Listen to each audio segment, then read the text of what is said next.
Hello everyone, I'm Paul Tavares and welcome to another episode of The Bubble. As always, I'm joined by Roger Evans, former Deputy Mayor of London, and together we'll be looking at the major political events over the past week or so and analysing how those events will impact Londoners. Roger, it's wonderful to see you. How are you feeling this week? But much better than I was last week. I had a little bit of a head cold, but I don't think it was the corona anyway. So a bit of rest, and we're back to it, and lots of things to discuss. Absolutely. It's been over a week, so we certainly do have a lot to catch up with. So let's jump straight in. What is your main political headline of the week? Well, I think the thing that certainly over recent days is probably going to make the most difference is the change in staffing that we've seen at Downing Street. The rather surprising out of the blue fall of Dominic Cummings and Lee Kane, and the rise of Allegra Stratton and this new group within the Prime Minister's entourage. And I think it maybe reflects a decision by Boris to move away from the populist image that helped him get elected and maybe go back towards the more liberal conservative approach, which served him so well during his days at City Hall. Because that's clearly, in my experience of working with him, the sort of approach he's more comfortable with. And perhaps he looked across the Atlantic to Trump, or even across the benches to what's happened to the Corbynites in the Labour Party, and he's decided that he'd rather spend his time as Prime Minister being true to himself and doing the things he wants to do. So we see a change of advisors and a change of tack. As Deputy Mayor, you obviously worked under Boris very closely with him. Now we know that he is looking to appoint a new Chief of Staff. When do you expect to receive the call? I don't. I'm not sitting by my phone waiting. I have to say, it's one of those things I moved on from a while. Was politics, and I've been out of it now for 4 years. Done a spell in the Middle East, so I'm really not as in with the picture as I think I would need to be to take up a Chief of Staff role. Well, their loss is our gain, Roger. Well, it's a flattering thought, isn't it? Indeed. For my part, and this is going slightly beyond a week ago, was the Labour-controlled Croydon Council, who I don't know if you saw, but they filed a Section 114 notice, which effectively signals their bankruptcy. Officials at the council say it's due to the severe ongoing financial challenges facing the authority, but Conservative MP for Croydon South, Chris Philp, has been somewhat damning in his criticism of the council by saying that Labour has bankrupted Croydon through poor financial control, running up £1.5 billion in debt, and engaging in disastrous commercial property speculation. One of the legal requirements on all councils is to ensure that they balance the books. Now, clearly, Croydon Council have failed to do that. Now, is this a question of, in your opinion, is it a question of incompetent financial management, or is it just circumstantial bad luck on their part? Well, it's very troubling, of course, because Croydon is the largest of the London boroughs. And we do know that other London boroughs are struggling through the coronavirus period with their finances. But what's really made the difference in Croydon is the property speculation which the council engaged in through their own arm's length company. And I recall a few councils back in the 90s who did similar things and got their hands burnt. It's very easy as a local authority to look at property, particularly in London. The prices keep going up, so everything's great, and so you feel if you invest money in it, you're bound to get a return. But what perhaps people in the public sector don't understand until they're drawn into this is that the property market is a very ruthless, cutthroat sort of place. and speculators will see you coming and will make a profit from you. It's much tougher to make money in property than you might think looking at it from the outside. And certainly the councils I've seen who've done this in the past have come unstuck. And I think that's been the problem for Croydon as well. They've put their money into the wrong thing in the end. What do you think will be the likely impact to the residents and to businesses of Croydon as a result of this obviously disastrous news? Well, I think the first thing is they'll probably end up having to be bailed out because, again, like Transport for London, they're effectively too big to fail. But there will be conditions attached to the bailout, which no doubt will include raising more money themselves. So they will have to raise the council tax. I can see Croydon residents paying through their wallets for this. But they will also be asked to make cuts and reductions to actually help to make up the deficit as well. So it's bad news for people who live in Croydon all around because they will be getting fewer services, but it will be costing them more money. Croydon Council appointed the new leader less than a month ago in response to all of this. Do you think there will be further changes to the management structure within the council itself? In other words, will heads roll? Or do you think things will continue as they are? I think it's inevitable that there will be changes. Something like this tends to focus outside attention on the authority, and you can expect the government to be taking a close look at how they manage all the aspects of the services that they deliver. So there may be changes there. One of the challenges, of course, that the ruling Labour group in Croydon have is that even if they change the council leader, they have to pick that person from within their own group. And those are precisely the same people who've presided over this mess from the beginning. And it's 2 years until a local government election in Croydon. So the voters don't have a chance of replacing the council until then either. So, they've made their bed and they're going to have to lie in it. Clearly this is something that is unprecedented. We've never seen anything like it before. So what happens next? Are we likely to see Croydon Council asking for some form of financial bailout from the government? Will the government intercede in the operational side of the council? I mean, what's going to happen next? Well, local authorities have had severe financial problems like this before, and what usually happens is it takes a couple of years to sort them out, and they need to restructure the council, reduce admin costs, probably cut some frontline services when you look at the amount of money that they're short by. They're going to have to accept a government bailout to cover the costs because there's only a limit to the amount that you can borrow in the end. So I can see some pretty tough times ahead for the council and for the residents there. And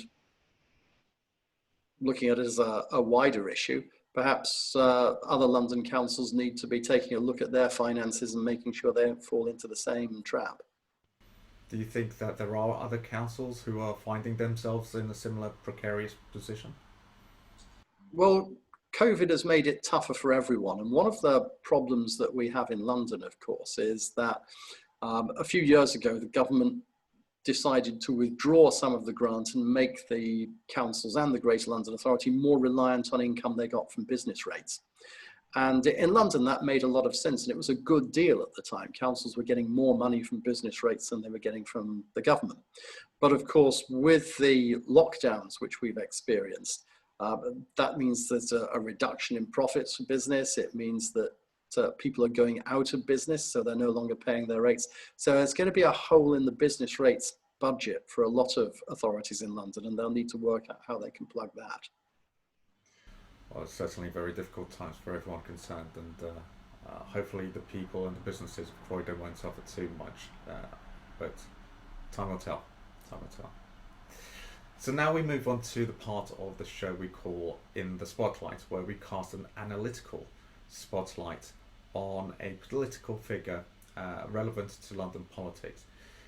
In keeping with our London mayoral election theme over the past 2 weeks, today the person in the spotlight is the Liberal Democrat mayoral candidate, Luisa Porritt. Now, Roger, the Lib Dem campaign has so far run into quite a bit of controversy, hasn't it? Their original candidate, Siobhan Benita, announced that she was stepping down from the campaign shortly after the initial lockdown was announced. And then shortly after that, she announced that she was quitting the Lib Dems altogether due to serious issues with the party's internal workings. Some months later, Luisa Porritt and Sangeeta Sidhu Rob contested the party's mayoral candidacy nomination, with Luisa winning by default when a video emerged of her opponent saying anti-Semitic comments back in 1995. Now, in your opinion, Roger, what does this actually say about the present state of affairs within the Lib Dem party today? Oh, that's quite a big question. Life is pretty tough for the Lib Dems right now. They're down to one member in the London Assembly, Caroline Pidgeon. I think Caroline is excellent, but she's really struggled in the last 4 years because she's operating on her own. So she must be hoping that as a result of the London election coming up next year, she will maybe get one or two more Assembly members. Remember, at their height on the London Assembly, the Liberal Democrats had 5 members. That was back in 2004. So they've fallen a long way from there just to have one at this stage. It's a really tough job that Luisa Porritt has inherited. She's got not much time to get herself about before the election, not many opportunities to do it because, of course, the lockdowns and the restrictions mean that she can't go out and meet people. Currently, the Lib Dems are on 11%. Which puts them almost as far behind Sean Bailey as Sean is behind Sadiq. So they've got a massive amount of ground to make up if they've got a serious chance of actually winning the mayoralty. They've even got a problem because, of course, the Greens are breathing down their necks. At the last couple of elections in London, the Green candidate actually beat the Lib Dem in the mayoral elections. So I think probably Louisa's first objective is actually to make sure that she doesn't come fourth this time, that she actually is back up there with the top 3 parties. She's a pretty young, dynamic candidate, former financial journalist, so she has some understanding of how the city works. She's a councillor in Camden, which ironically, so is Sean Bailey. Sean, who is the Greens candidate. So there seems to be an over-representation of Camden amongst mayoral candidates. So it's a tough job. It's a thankless task. I would say that her objective probably should be to raise the number of Lib Dems on the Assembly group to 2 or 3, which I think would be realistic and would be a good base for her party to rebuild on. And also to try and get some of her policy ideas adopted, because one of the things that happens to Lib Dems is they have policy ideas, they get stolen and the other person takes the credit for them. This happened to Caroline Pidgeon 4 years ago when she was pushing the idea of a hopper bus ticket. Sadiq Khan subsequently took that on, implemented it and took the credit for it, and hardly anyone remembers that it was a Lib Dem policy now rather than one of Sadiq's. In fact, actually, Sadiq's been more successful in implementing Caroline's promises than he's been at implementing his own.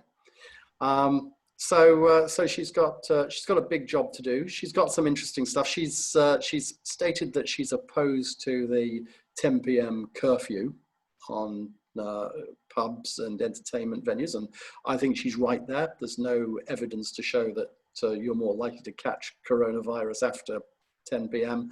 And actually closing everything at once in London means you discharge everybody onto public transport, and that's a super spreader environment while people are going home. So a phased closing of venues is better than closing them all at once. And I think Transport for London have produced evidence to demonstrate that.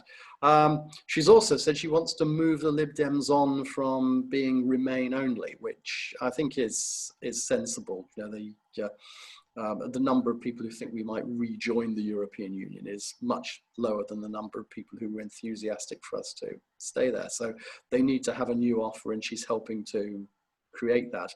But whether that will be popular with Lib Dem voters at this stage in the cycle is a question that really only the election can answer. Well, going back to what you said earlier, as a resident of Camden, it's great to see such huge representation in the mayoral candidates election. So there's a win there for us Camdenites, I suppose. But also going back to something you were saying, you were right. The latest poll shows that the Lib Dems are on 11% with the Green Party at just 9%, closely behind them. Given that's a fact, do you think that the Lib Dems will hold any real influence on the election result, or do you think that they are struggling for relevance in this election? Well, the thing you have to remember is that this is a two-stage election. So you get two votes for who you want to be mayor. You can quite comfortably, if you're a Lib Dem, vote for Luisa first, in the knowledge that if she gets eliminated, when she gets eliminated, because only the two best performing candidates get through to the final, then your second vote will be counted. So you can use that second vote for Sadiq or for Sean Bailey, depending on which of those you'd like to see if you don't get your Lib Dem elected. So there's no reason, if you understand the electoral system, for her vote to be squeezed away by the other candidates. But in practice, that is what tends to happen. So I think she has to communicate the clear message to her supporters that you're okay voting Lib Dem. It's not a wasted vote because you get a second chance. You also mentioned the fact that she is starting very far behind all the other candidates in terms of her campaign, which is obviously a huge disadvantage. And as a result, we haven't really seen much talk yet thus far about her policies. But one of the things that she has said, and it does seem very positive, is that she and the Lib Dems are focusing on the future of London in a post-COVID world, both economically and socially. One policy that she did suggest in an article was transforming commercial properties in the centre of London into affordable residential property. Do you think that's a viable policy? Well, someone's talking about the future of London, which I think is great. As you know from previous conversations we've had, I think one of the weaknesses of the main candidates is that neither of them really has a vision for how the city is going to be in, say, 10 or even 5 years' time. And in doing this, the Lib Dem candidate, she's actually having a stab at it. And she's come up with this idea of redesignating commercial property into residential. This is something that's been happening all over the country, actually. Commercial property has been being converted to flats because the government have given permission for that to happen. But they did withhold permission for areas in central London because they considered they were a special case and the commercial properties should be maintained there. So to make this policy work, she would need to get central government to change their mind on that. There is I guess, a coherent explanation you can give for it and a good argument to do that. But I think we need to be a little bit further down the road to see how things are actually developing before the government would take the risk of allowing that to happen. Because once you open the market up, of course, property prices in central London, certainly as they were pre-COVID, would mean that all that property would get snapped up and converted pretty quickly. And it might not even go to residents. There's a big demand for investors to actually buy these properties as a safe place to put their money and perhaps not live in them at all. So you would need to have some fairly strict rules about who could buy them and who could live in them as well. So it's an interesting idea that's being floated, but it's a little bit of a gamble because we don't actually know what the effect of COVID, the long-term effect of COVID on the structure of London will be. Are we going to just bounce back from it and will it be business as usual, or are people now so wedded to the idea of working from home that we can kiss goodbye to the whole commuting in and out culture and look forward to something a bit different? On the issue of redesignating commercial property into residential property, one of the things that I struggled to get my head around was the logistical side of it, and perhaps you can explain how it would work. So, say for instance, you have a property owner who commands or is responsible for a number of office blocks, each commanding incredibly high rents, as you would expect in the centre of London. How would you convince them to convert those properties into affordable homes for low-wage families, knowing that they would be taking a huge financial hit? I mean, how would you compensate them for that loss, and who would pay for it? Well, this, of course, is the big problem with the policy. If you just open the field up and allowed conversion without saying they were for specific buyers, then they'd be snapped up pretty quickly at a pretty high price. And I think that building owners would, they jump at the opportunity of making a large amount of money and then being able to walk away and live their lives in luxury elsewhere. But when you start saying that they have to go to key workers or to affordable rents, then you take the profit part out of the equation. You need to provide some other sort of incentive, and that's much tougher, because if you're looking at government subsidy, for instance, it's very difficult in London. Property prices in London are so high that you don't get much back for your money. If you're going to subsidise a scheme like that from the government's point of view, you're better off doing it almost anywhere else in the country than in London, because your money will go further. And we've seen that with modifications to Transport for London stations in the centre of town. They're usually much, much more expensive than they are in outer London, just because the cost of the property on the surface that you have to acquire and demolish is so high.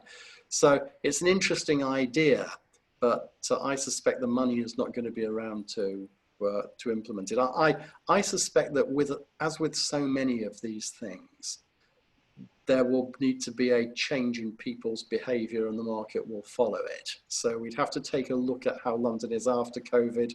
If people are no longer commuting in, if those office blocks are no longer viable, then it might actually start to look financially rewarding to use them for something else. But I think we'd actually have to see what happened post-COVID before investors would be willing to make that decision. And you've got to bear in mind, of course, that a lot of these big properties are not owned by individuals, they're owned by pension funds. So this is money which is stashed away and is going to be a benefit to all of us with pensions and investments. So investors will think twice about putting that at risk as well. Do you think the Lib Dems generally struggle to balance their big policy ideas with the practical difficulties that come with delivering it? Or is it not even a consideration, since realistically everyone knows that they'll never win and therefore have to implement those policies? I think that the Lib Dems have an inherent problem with their political model. Their political model is based on gaining protest votes from other parties, and yet never actually being quite in power, because of course once they're in power and have to take responsibility for anything, they don't get those protest votes anymore. And we saw that with the Conservative Lib Dem coalition back in 2010 when Nick Clegg threw his lot in with David Cameron. That immediately meant that all of the people who'd been protest voting for the Lib Dems because they didn't want a Conservative government withdrew their support. And that, of course, has had catastrophic effects for them in subsequent elections. But it's difficult to see how they can create a different political model to that one, where we have a two-party system. If we had a different sort of electoral process, if we had more proportional representation, they might evolve into something more than that. But there is a danger in just being seen as a protest party. And in fact, one of the things that you see where Lib Dems win control of local councils, which they do quite often, a problem they have is that they don't have any sort of defining ideology behind them. So they tend to end up doing things that the council officers tell them to do, simply because they don't have an ideological challenge to the case that's being made.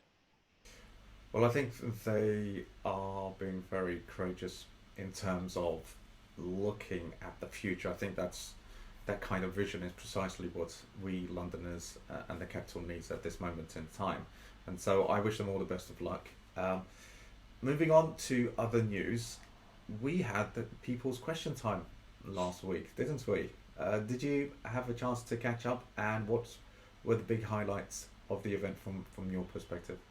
Well, I sat through the whole thing actually, and given that it was a couple of hours, that was quite a challenge. It's interesting because we have these 6 monthly People's Question Times, which are required in statute. It's quite bizarre, really, that the law says you must have a public meeting every 6 months where the mayor and the assembly take questions. But the law around the Greater London Authority was written very tightly, because it was one of the first pieces of devolution that the Blair government did, and they wanted to keep a tight rein on whoever was going to win control.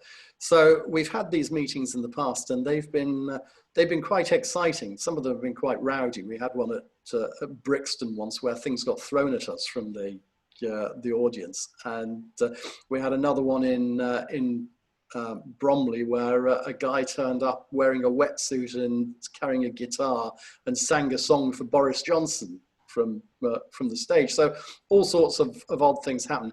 But this was the first time that they've done People's Question Time remotely, because obviously you can't have a public meeting in current circumstances.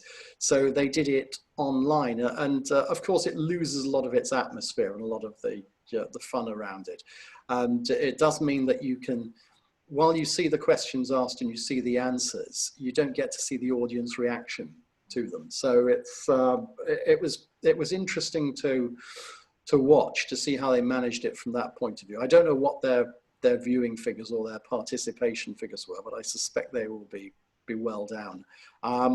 It was the usual story, of course, with the mayor apportioning blame for everything that went wrong, but to everyone apart from himself. Usually it's the government that's at fault. In this case, local councils got a bit of the blame as well for their mishandling of the low traffic networks, some of which have been withdrawn.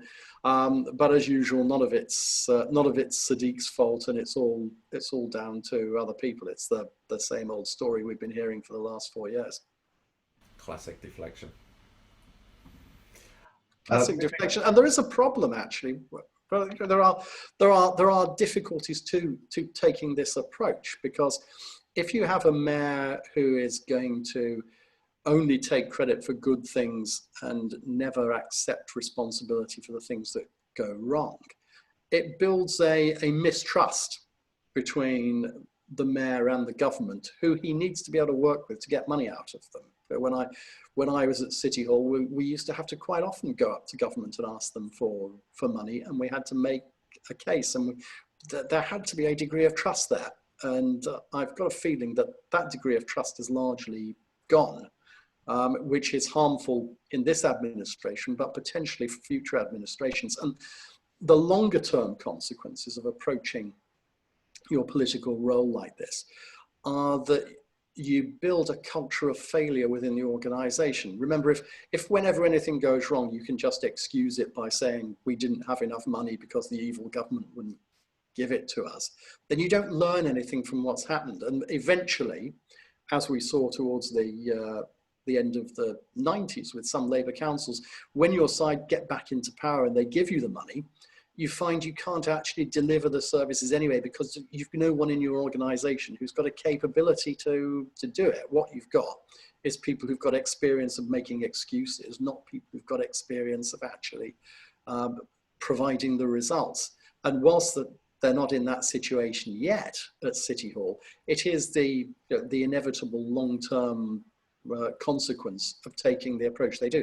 And they don't even need to do it. Sadiq is 20 points ahead in the polls. He doesn't actually need to pick a political fight over everything. He can afford to be pretty statesmanlike and rise above this sort of behavior. If you can't rise above this when you're 20 points ahead, then when can you? I suspect you're probably not capable of rising above it.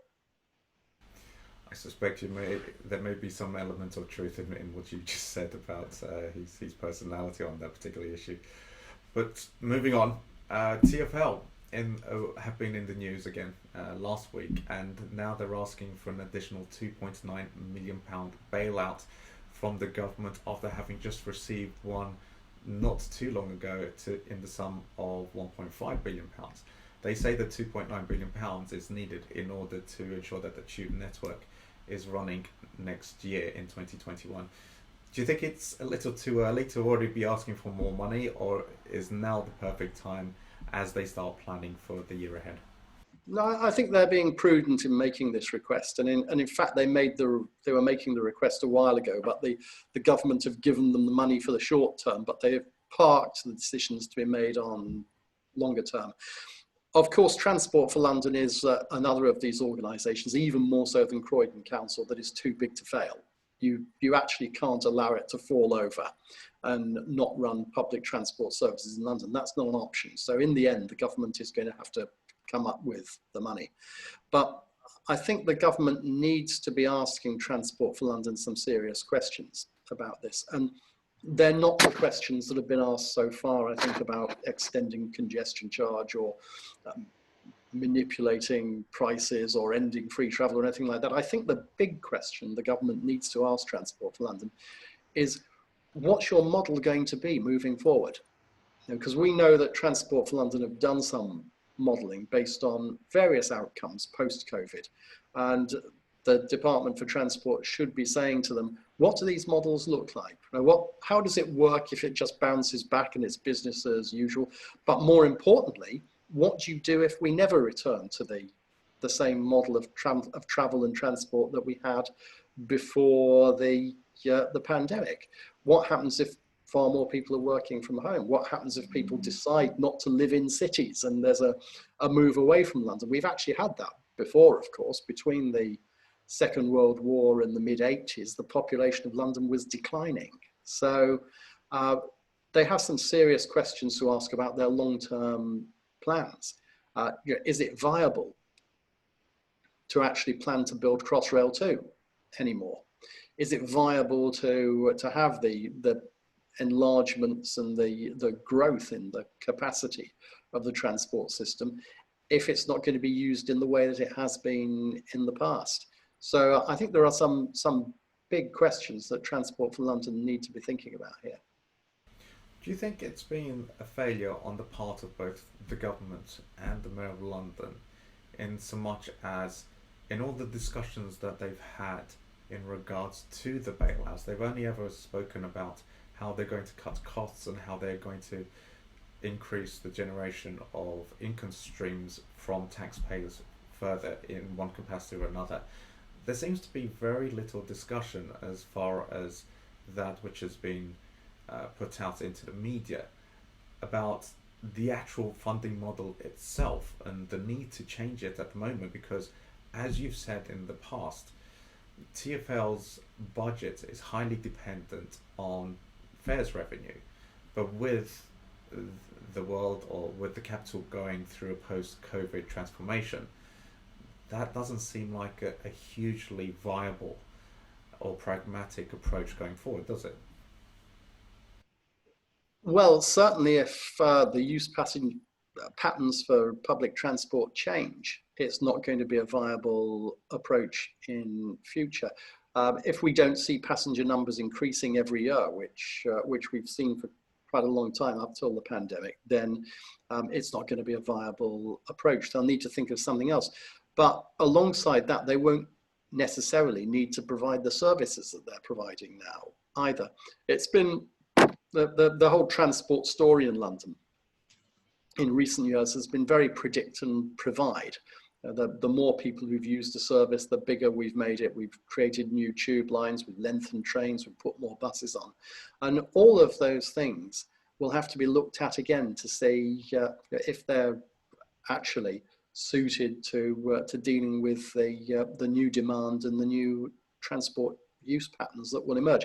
And that's why Transport for London's modelling is so important, and why they need to share it with the government, because £2.9 billion is big money, even from the point of view of the national government. This is going to need the agreement not just of the Department for Transport, but of the Treasury and the Prime Minister before it's released. So we need to be clear, probably not so much in the next year, but in the longer term, about what Transport for London's needs will be and what they're looking to provide. Moving on to another story that was also in the news last week, there was an article that suggested that Sadiq Khan, as Mayor of London, is considering introducing road tolls inside the capital. Do you think there's any truth to that particular story, or do you think it's just nonsense? Well, one of the elements of the transport plan in London is a whole section which allows for the introduction of road charging. And that's always been there. Even during the Boris mayoralty, road charging was in the transport plan, not because we planned to introduce it, but because if there was a change of circumstances and we needed to introduce it, then we didn't want to have to go through the whole legal process of getting it put back into the plan. So it's something that's always been there as a possibility since the inception of Transport for London.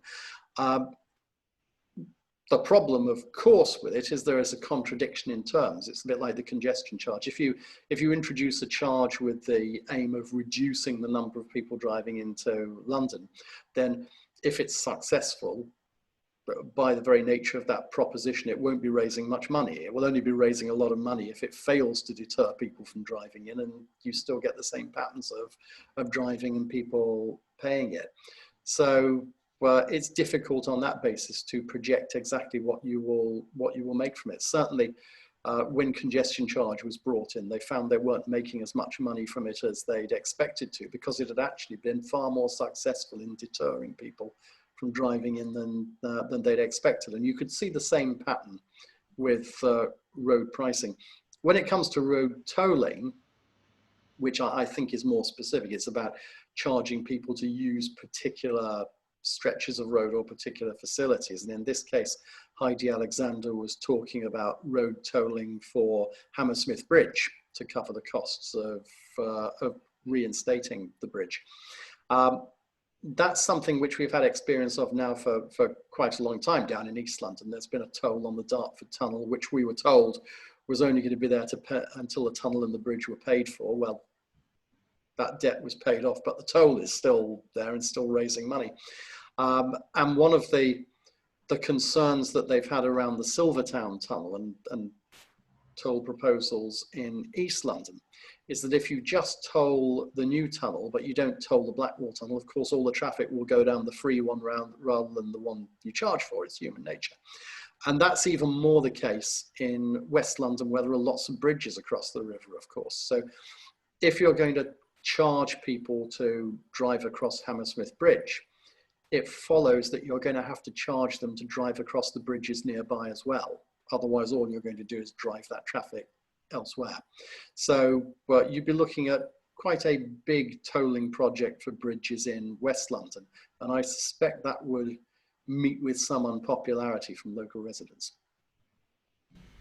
Do you think that we might see a situation where they just simply put tolls on all of the bridges?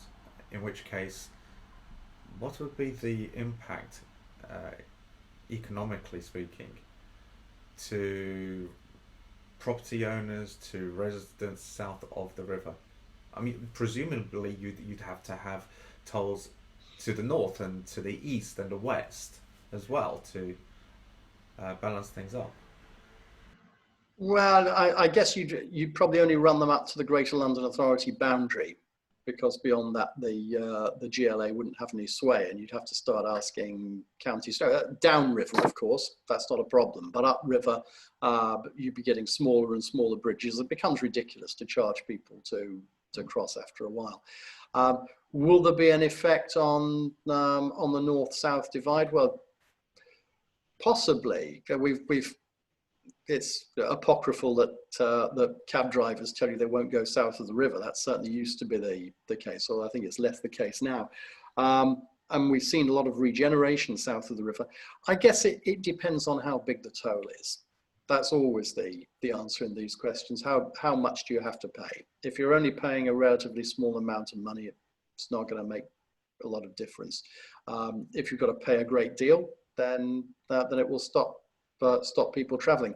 If it's a low amount of money, but it's difficult to pay, so it's hard to get the approval to cross the bridge, or it applies at different times and you're not sure whether it's going to be legal to go across at this time or at another time, then a lot of those complications, as we know from congestion charge, will discourage people from using the bridges just because they're not sure about it.